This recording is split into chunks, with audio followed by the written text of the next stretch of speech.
Muy bien, buenos días. ¿Cómo estáis?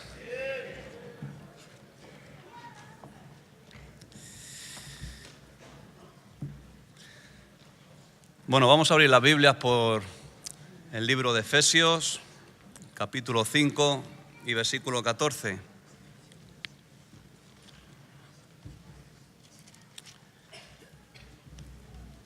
Efesios 5,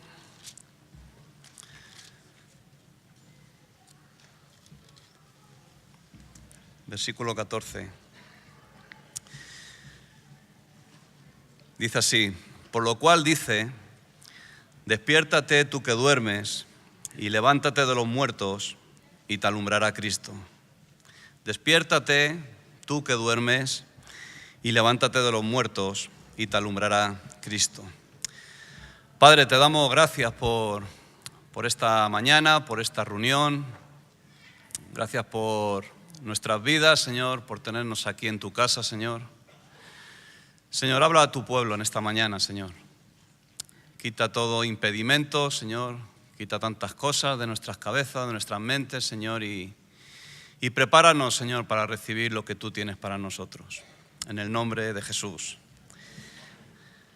Bueno, el versículo que he leído habla de despertarse.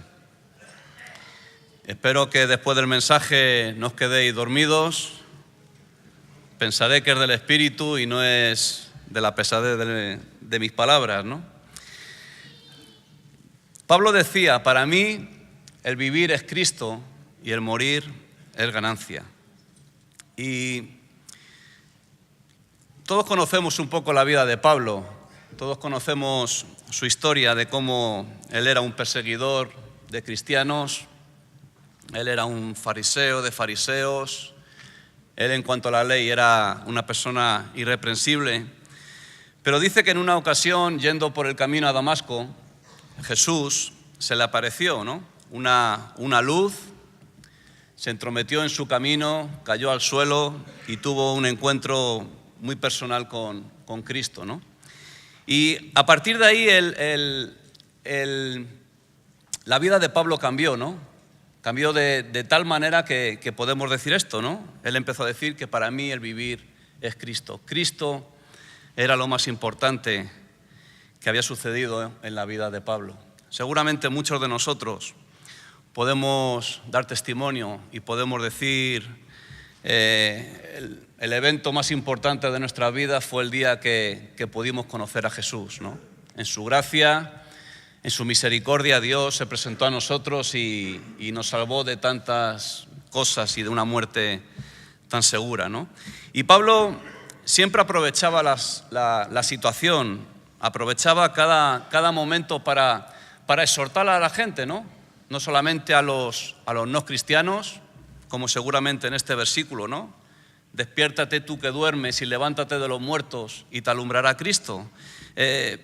Pablo, desde que conoció a Jesús, su deseo, su anhelo era predicar la palabra, era explicar ese hecho tan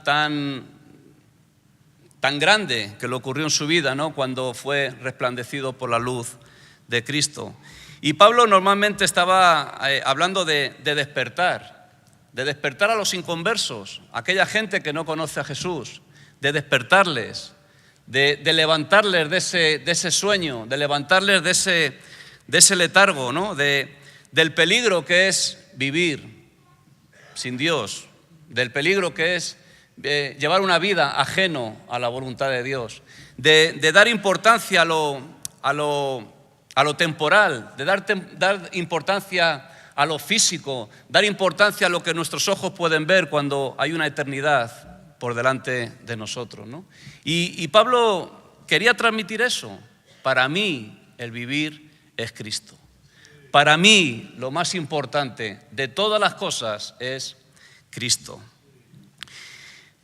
Pero Pablo también se da cuenta de que no solamente la gente inconversa, la gente que no conoce a Jesús, también podemos caer en el peligro de caer dormidos, ¿no?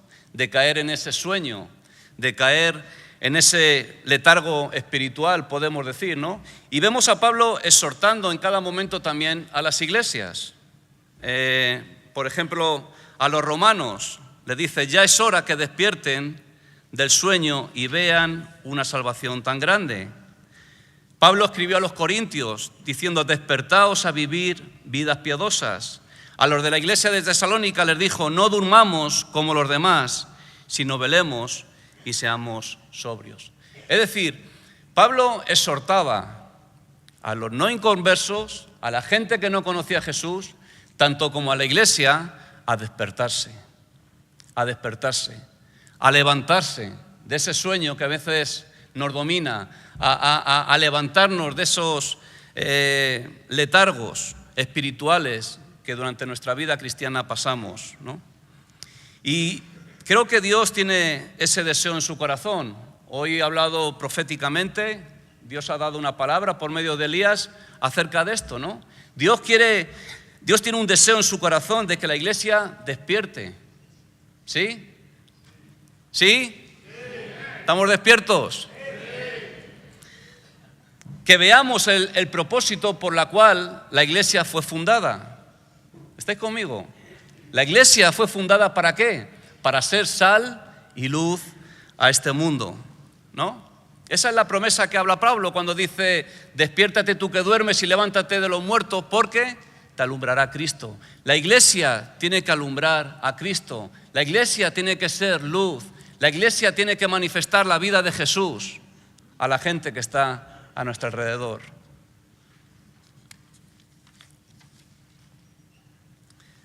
Muchas veces dice Elías que no hemos visto nada, y es la verdad. Dios tiene tantas cosas preparadas para nosotros. Tenemos tanto que ver, cosas, milagros, señales y prodigios que no hemos visto nada. Dice la Biblia que cosas que ojo no vio ni oído yo, ni han subido al corazón del hombre, son las que Dios tiene preparados para los que le aman. Dice que tiene cosas que nuestros ojos no han visto. Tiene cosas que nuestros oídos todavía ni han oído, ni podemos esperar en nuestro corazón las cosas que Dios tiene preparado para los que le aman. Amén. Pero para ver eso tenemos que ser una iglesia despierta. Una iglesia despierta. ¿Por qué la iglesia se duerme? Bueno, todos conocemos, la iglesia pasa por tiempos cíclicos, ¿no?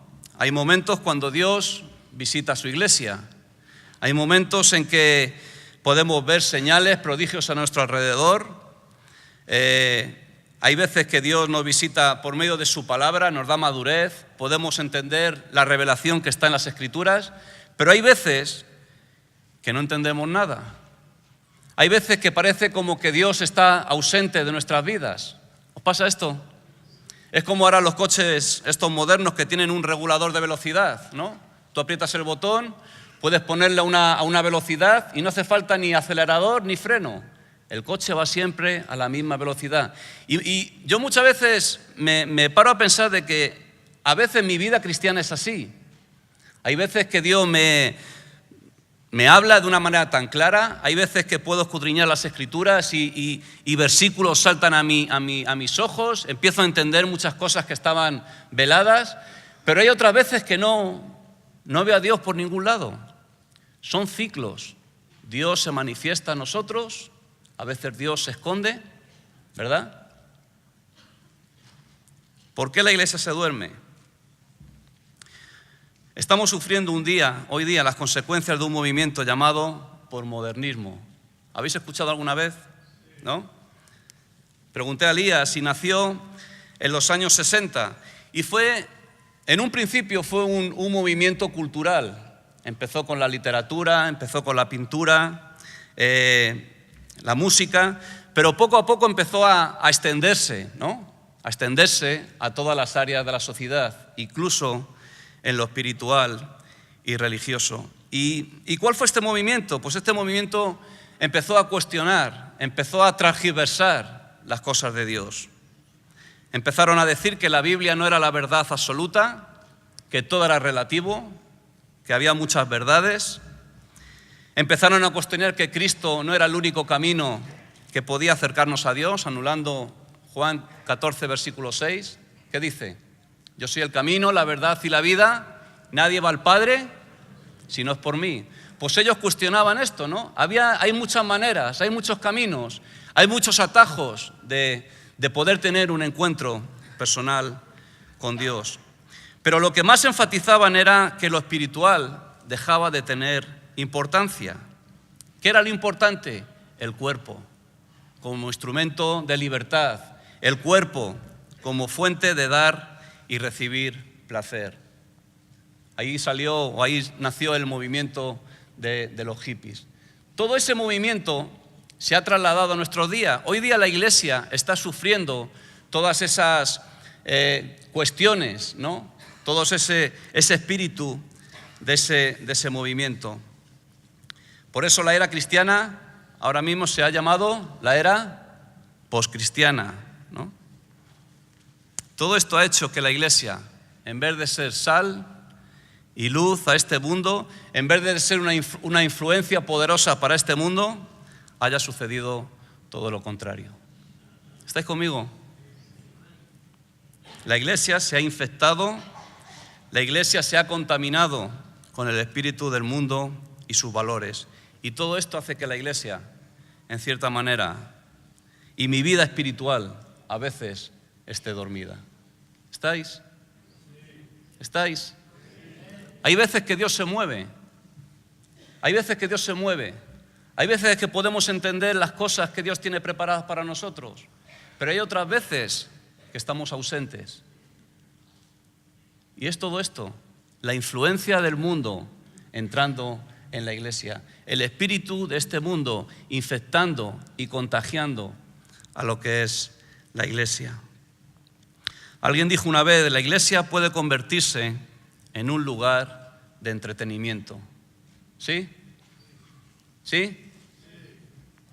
A veces parece que la Iglesia es un lugar de entretenimiento. ¿Y qué significa la palabra iglesia? En el griego significa llamar o ser convocado a algo. ¿Y cómo hemos sido llamados? ¿Hemos sido convocados a qué? A glorificar el nombre de Jesús. En la iglesia lo único que tenemos que hacer es glorificar el nombre de Jesucristo, darle la gloria, darle la honra por todo lo que ha hecho en nuestras vidas. Y muchas veces tratamos de eso, como que la iglesia es un lugar de entretenimiento, y no debe de ser así.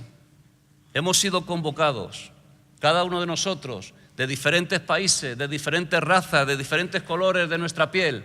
¿Para qué? Para glorificar el nombre de Dios. Ese es, o debería de ser, la labor de la iglesia. Estamos hablando de iglesias dormidas, estamos hablando de piedras dormidas. Cada uno de nosotros somos una piedra viva, dice la palabra, que edificadas una encima de otra se forma la iglesia. Todos somos piedras, todos pertenecemos a la iglesia, ¿no? Y no estoy hablando de cuando uno predica o cuando uno se pone en un púlpito, está hablando de sí mismo. Espero y ojalá y deseo que tu vida espiritual sea lo más floreciente del mundo. Yo siento que mi vida espiritual está un poco aburrida, ¿no? Aburrida, está atascada, ¿no? Y necesito despertarme, necesito mirar hacia atrás. Cuando viví el gozo de la salvación, cuando viví el primer amor, recordar, ¿no? Todo eso. Entonces, yo creo que es una táctica de Satanás, es una táctica del enemigo. Él quiere iglesias dormidas, donde el Espíritu de Dios esté apagado, ¿sí o no? Ese es su deseo. Vidas dormidas, iglesias muertas, donde el Espíritu de Dios no haya libertad y donde el Espíritu de Dios no se mueva. Y eso ha ocurrido a lo largo de toda la historia. En el libro de Apocalipsis encontramos el mensaje de Jesús a las 7 iglesias, ¿no? ¿Y cómo empieza? Empieza alabándolas. Conozco tus obras, tu trabajo, paciencia, que retienen mi nombre, que no han negado la fe, ¿no? Siempre alabando a estas iglesias. Sus principios eran buenos, sus principios eran conforme a los fundamentos de la iglesia. Pero ¿qué pasa? A la mayoría de ellas Jesús las exhorta. Jesús les está diciendo que vuelvan a sus orígenes, que vuelvan al camino, porque están en peligro de dormir y perecer. ¿Dónde está tu primer amor?, le decía una. A otra retienes la doctrina de Balaán. ¿Quién era Balaán? Balaán era un profeta que se movía por el dinero. Muchas veces hablamos de la doctrina de prosperidad como si haya nacido ayer, cuando la doctrina de la prosperidad la encontramos desde el principio. Balaán fue uno de los que inició esto. Un profeta de Dios, un hombre que escuchaba la voz de Dios, pero ¿qué pedía a cambio? Dinero, ¿no? Porque eres ni frío ni caliente, te vomitaré de mi boca. Esa es la estrategia de Satanás, desde el principio hasta hoy, y seguirá siendo su estrategia. Es que la iglesia se duerma, es que la iglesia pierda el interés de buscar y escudriñar las Escrituras, de andar en su presencia. Por eso Pablo me gusta, porque indagaba en todo esto, ¿no? Despiértate, tú que duermes, levántate de los muertos y te alumbrará Cristo. Esa era su pasión. La pasión de Pablo era predicar el Evangelio, era predicar lo que Dios había hecho en su vida, en el camino a Damasco. ¿Estáis conmigo? Tenemos que despertarnos. Tenemos que despertarnos. Tenemos que avivar nuestros corazones. Tenemos que buscar a Dios como el aire al respirar. Tenemos que escudriñar las Escrituras. Tiene que haber un deseo, un anhelo de conocer más a Dios y el plan que Dios tiene para nosotros. De esa manera estaremos despiertos. ¿Qué podemos hacer? En Primera de Crónicas, capítulo 12, ¿me acompañáis? Primera de Crónicas, capítulo 12. Se titula El ejército de David. Y nos da una serie nos relata el ejército de David. Cada tribu de Israel puso a las órdenes de David un número de guerreros, gente dispuesta a pelear, gente dispuesta a conquistar, gente que estaba dispuesta a dar su vida por el rey. Y más o menos he sumado y da unos 340.000 hombres. 340.000 hombres de guerra. Gente dispuesta a pelear por Israel. Gente dispuesta a dar su vida por el rey. Pero mira lo que dice en el versículo 32. Primera de Crónicas 12, versículo 32.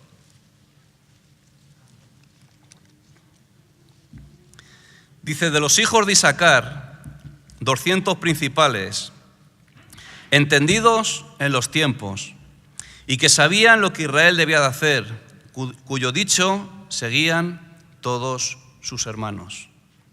De los hijos de Isaacar, 200 hombres, principales, entendidos en los tiempos, y que sabían lo que Israel debía de hacer, cuyo dicho seguían todos sus hermanos. En medio de estos 340.000 hombres, guerreros, la Biblia nos habla de 200 hombres. Y me toca esta frase, ¿no? Eran hombres entendidos en los tiempos. Entendidos en los tiempos. Y cuando leí este versículo, como que Dios me dijo que Dios necesita levantar gente en medio de nosotros, entendidos en los tiempos. ¿Qué significa esto? Esta gente no eran magos, esta gente no eran brujos, no eran adivinadores. ¿Sabes qué eran? Eran hombres sabios, hombres que conocían la Torá, hombres que estudiaban la ley, que buscaban las Escrituras, escudriñaban las Escrituras, y que dice que Dios les daba discernimiento y revelación por las situaciones que iba a pasar su pueblo. ¿Estáis? Qué importante es hoy día tener discernimiento y tener revelación. Discernir lo que Dios tiene para nosotros. discernir lo importante que es la iglesia para este mundo, que verdaderamente sea sal y sea luz para este mundo. ¿Y cómo es? ¿Cómo se adquiere ser entendidos en los tiempos? Buscando la palabra de Dios, buscando las Escrituras. Ellos decidían si ir a la guerra o no ir a la guerra. Ellos decidían si tenían que ir a conquistar o quedarse en su casa. Ellos podían ver los peligros espirituales que el pueblo de Israel podían pasar. ¿Por qué? Porque Dios les daba, dice, discernimiento y revelación. ¿Qué tipo de hombres serían, no? Dice que, ¿qué testimonio tendrían? Que dice que el pueblo hacía lo que ellos dijesen. Todo el ejército de Israel, todo el pueblo de Israel, hacía lo que estos 200 hombres decían. Qué importante, ¿no? Qué importante. ¿A qué le darías tú más importancia? ¿A los 340.000 guerreros o a estos 200 hombres entendidos en los tiempos? Yo creo que a estos, ¿verdad? Todo Israel seguía el testimonio, seguían las palabras de estos hombres. Necesitamos ser entendidos en estos tiempos. Necesitamos ser entendidos en estos tiempos. Necesitamos saber el plan que Dios tiene para nosotros en medio de la iglesia. Necesitamos saber los peligros que pueda haber cuando nos alejamos de la voluntad de Dios.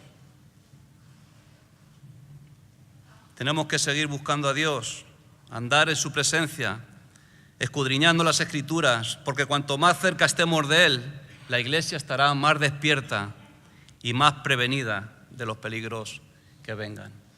Cuanto más cerca estemos de Jesús, cuanto más busquemos de Jesús, más despiertos estaremos, más prevenidos estaremos de los ataques y las asechanzas de nuestro enemigo. ¿Sabes una cosa? La iglesia no se duerme de la noche a la mañana. ¿Sí? La gente no cae de la noche a la mañana. No buscamos a Dios de la noche a la mañana. O no perdemos interés por las cosas de Dios de la noche a la mañana. Lo hacemos de una forma gradual, de una manera lenta, silenciosa, sutil. ¿Cómo nos dormimos? ¿Por qué la iglesia se duerme? Porque deja de tener interés con las cosas de Dios. Mañana busco.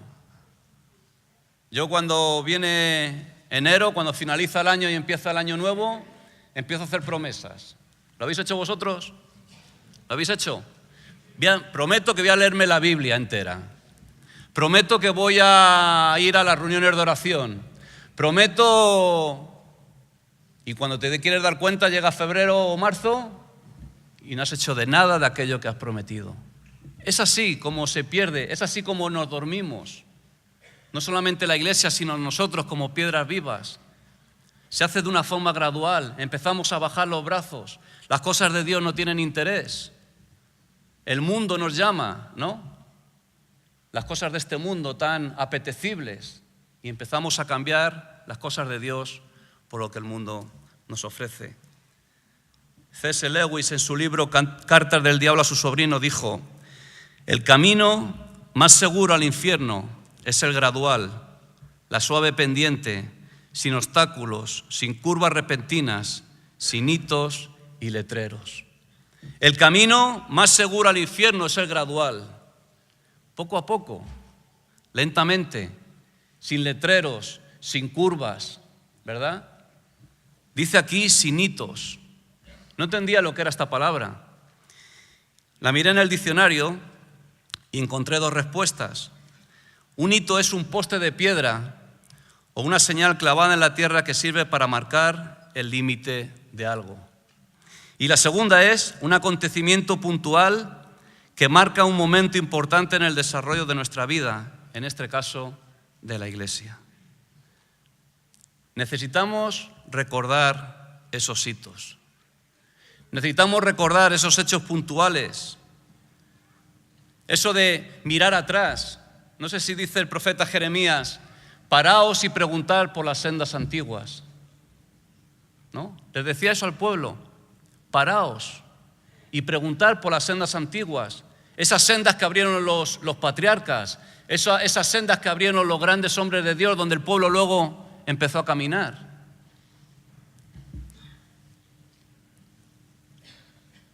Acontecimientos puntuales. ¿Cómo no puedo dormirme? ¿Cómo puedo despertarme? Mirando hacia atrás, recordando esos hitos, recordando esos momentos puntuales que cambiaron mi vida y cambiaron la vida de muchos de nosotros. Muchas veces hablamos de, en Betel, vivimos un avivamiento. ¿Lo hemos oído? Hace 30 años vivimos un avivamiento en Betel. No teníamos nada. Nos metíamos en casa sin techo, dormíamos mirando las estrellas.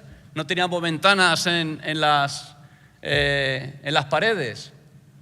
No teníamos comida, comíamos repollo con patatas y para la cena patatas con repollo. No teníamos nada. Comíamos unos dulces de chocolate que teníamos que quitarle el moho.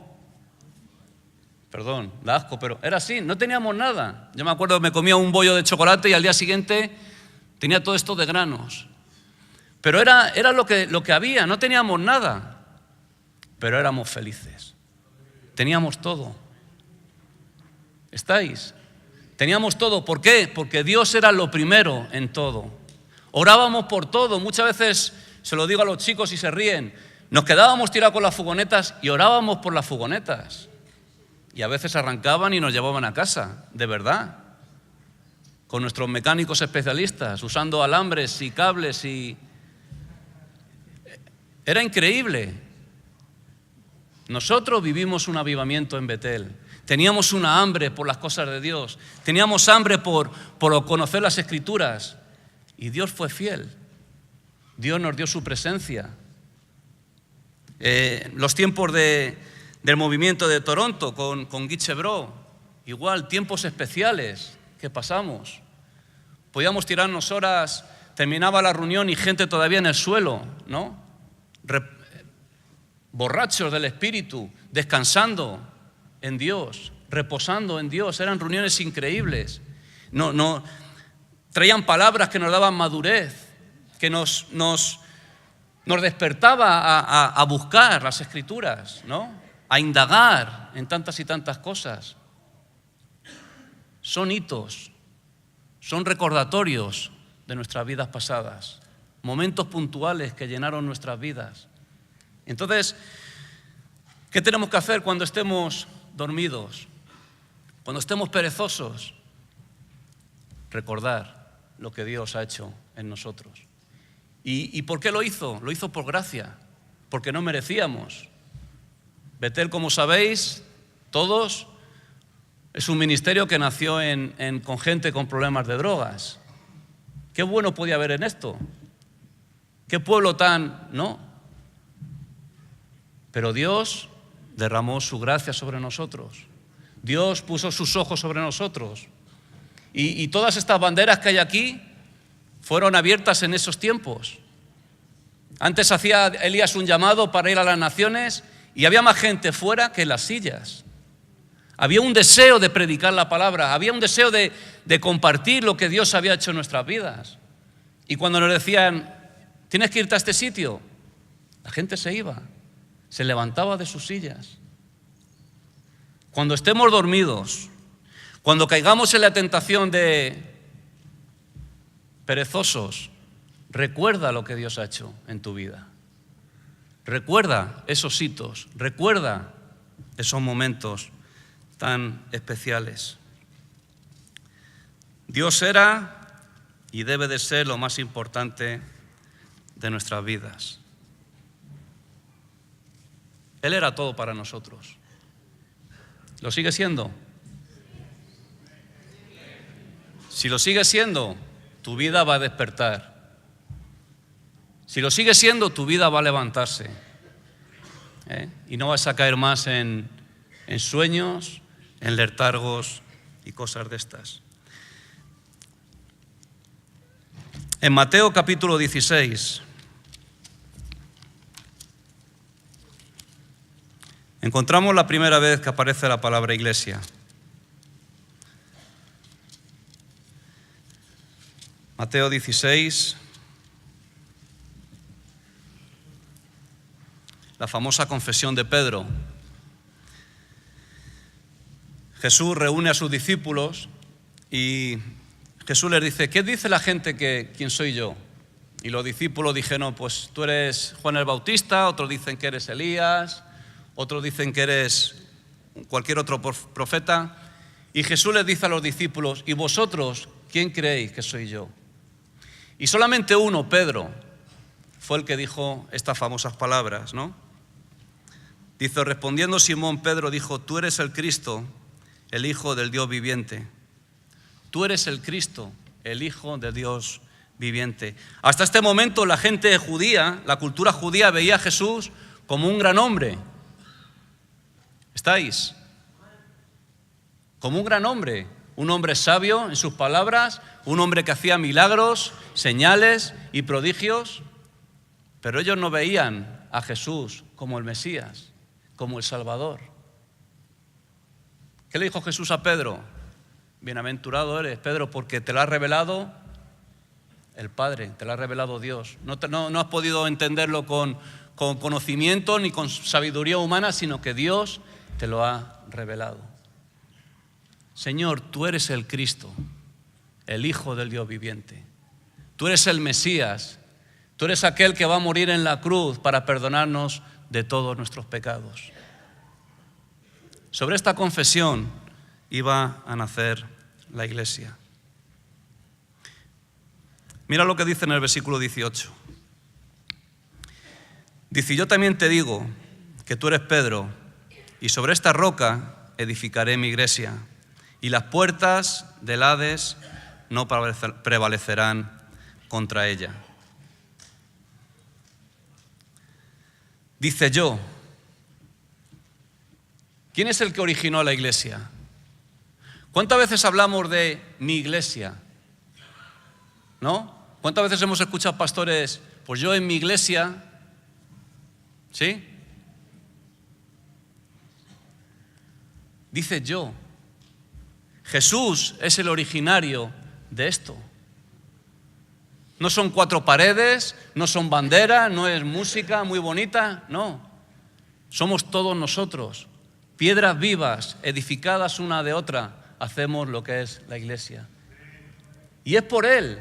Él fue su idea. La idea fue de Él, no de nosotros.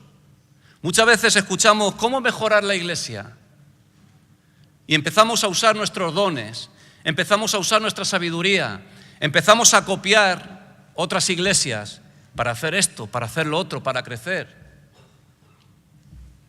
¿Qué dice la Biblia? Es su idea. Él fue el que la creó. ¿Qué dice también? Edificaré. Él es el que edifica. ¿Qué nos corresponde a nosotros como iglesia? Ser fieles. ¿Estáis? Muchas veces queremos correr, queremos trabajar, queremos hacer esto, queremos hacer lo otro, para que crezca, para que las sillas se llenen, cuando todo es de Dios. La iglesia es suya, Él es el que la edifica. ¿Y qué dice? Mi iglesia es de su posesión. Todo lo que hacemos es por Él y para Él. ¿Estáis? Todo lo que hacemos es por Él y para Él. Como he dicho, ¿qué tenemos que hacer? Por ser fieles, entendidos en los tiempos, permaneciendo en Él, gozándonos cuando podemos gozarnos, cuando viene la presencia de Dios. Y cuando no venga, pues seguir buscando, dando a la piedra, martillando a la piedra hasta que la piedra pueda romperse. Tenía algo más para decir, pero creo que lo voy a dejar. Hemos hablado de la iglesia primitiva. Javi ha hablado, Elías en esta mañana ha hablado.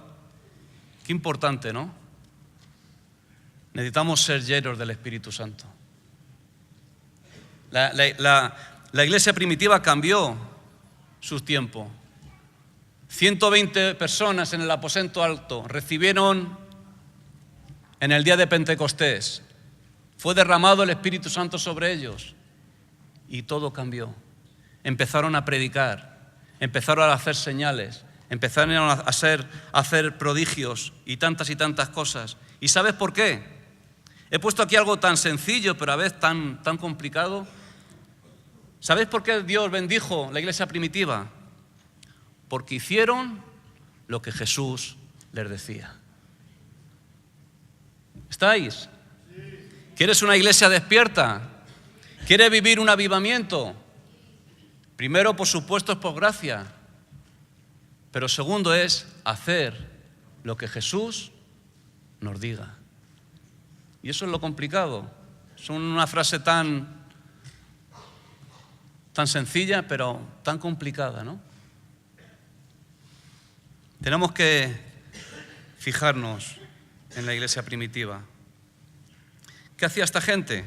En Hechos 2, versículo 42, ya para terminar. Hechos 2, versículo 42.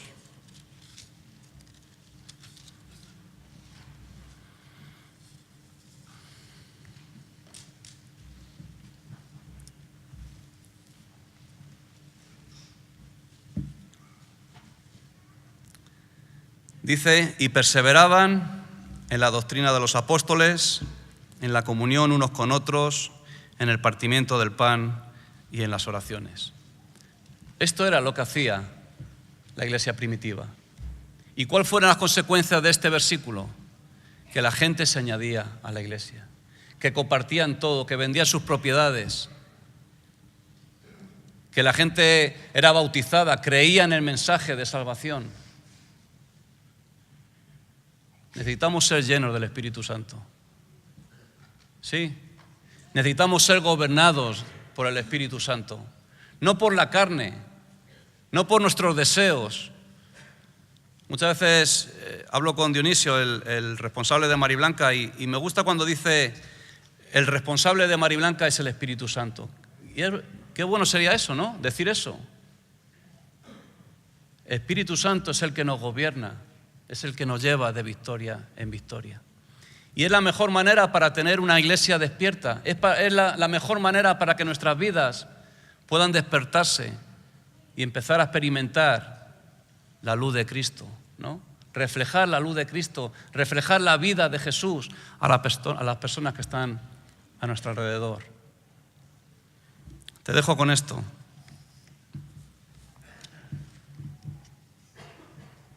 Efesios 4:12, despiértate tú que duermes, si estás dormido, y levántate de los muertos, y te alumbrará Cristo. Que Dios os bendiga.